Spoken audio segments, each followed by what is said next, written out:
குடியரசு தினத்திலே மிக பொருத்தமான ஒரு சிந்தனையை தத்துவஞானி வேதாத்திரி மாமுனி அவர்கள் நமக்கு தருகிறார்கள். அது ஓர் உலக ஆட்சி என்பது.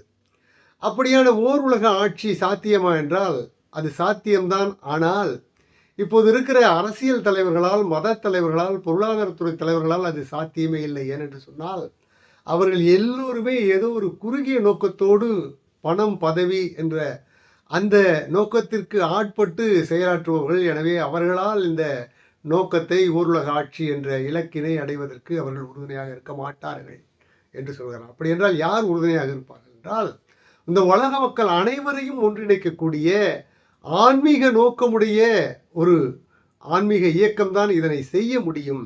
எப்படி செய்யலாம் என்பதற்கு தத்துவஞானி வேதாத்திரி மாமுனி அவர்களே ஒரு திட்டத்தினை தருகிறார். அது என்னவென்றால், தற்போது இருக்கும் ஐநா சபைக்கு போதிய வலுவான ஒரு அதிகாரத்தை கொடுத்து நாட்டு எல்லைகளை